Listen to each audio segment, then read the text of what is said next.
Well, most corporation councils flats were built to replace the tenements because in the late 20s there was a disaster in Church Street. A few of the tenement houses collapsed and there was a lot of people killed, and that sort of put awareness onto the way people were living in the tenements and how many people were actually living in one house, and like whole families living in one room. Like you're talking about 12, 14 people living in one room, and in the tenements there was mostly 8 rooms, so you had like a lot of people living in one house.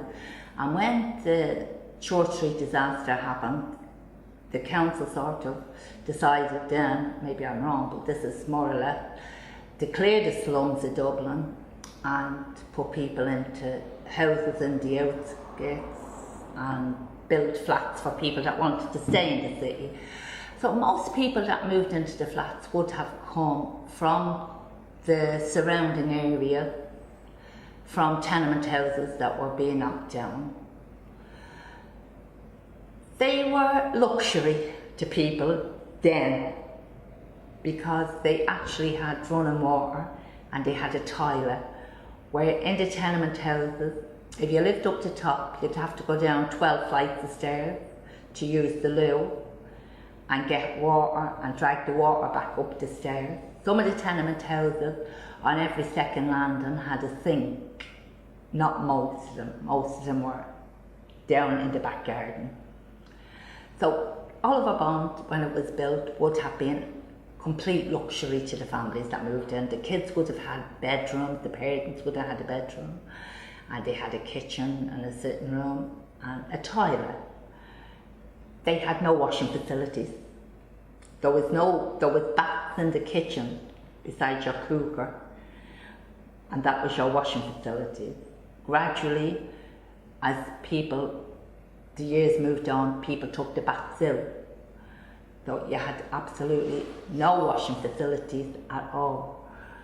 A kitchen sink or the ivy baths.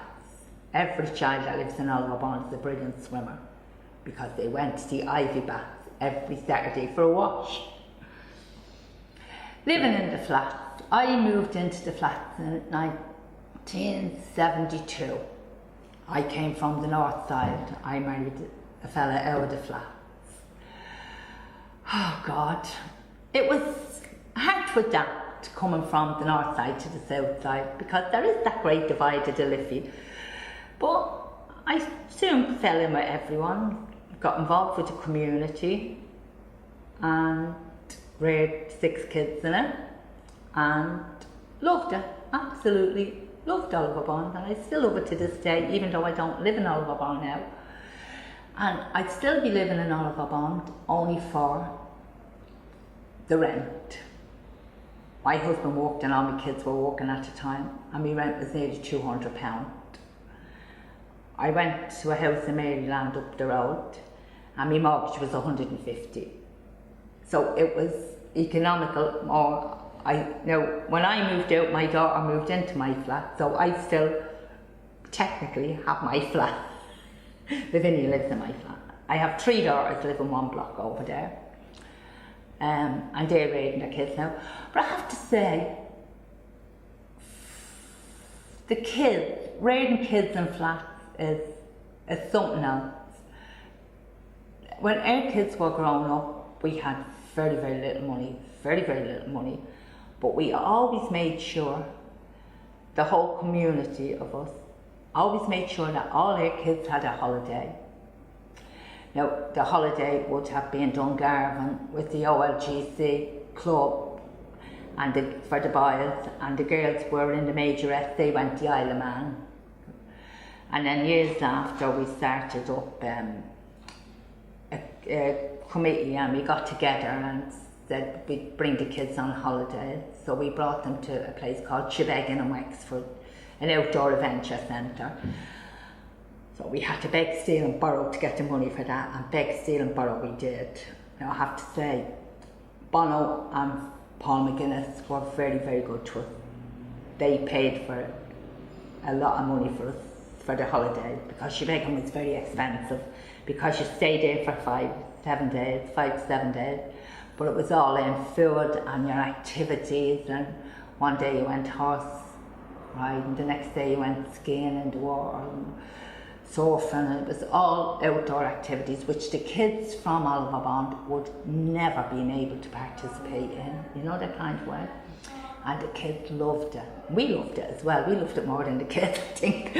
But we raised the money and we got them, and then we got a bit of interest. We brought them to Butlins in Pewelly then, and then for the grand final, the kids were getting big, and that we brought them to America, to Orlando.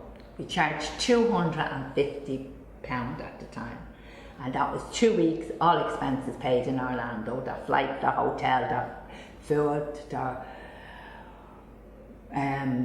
activities, you know, into the parks and all that. The kids had a ball. And I have to say, and I'm not only saying it, but I think if kids are involved in a club, any of the kids that we had, they all came on, you know what I mean? They all went to work, they all got good jobs. I think we gave them that sort of, we showed them there's another side of life. Everything is not Oliver Bond. There is a life outside of Oliver Bond.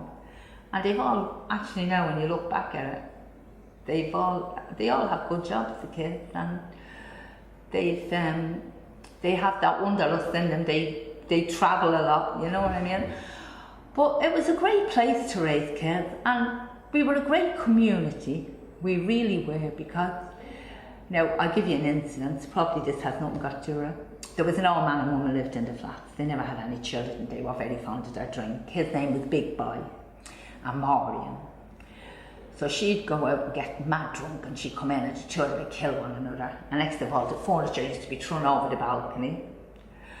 So on Christmas, Maureen came up to me and she says to me, I'm in a bad way, we've no food, of course. Oh, so my God,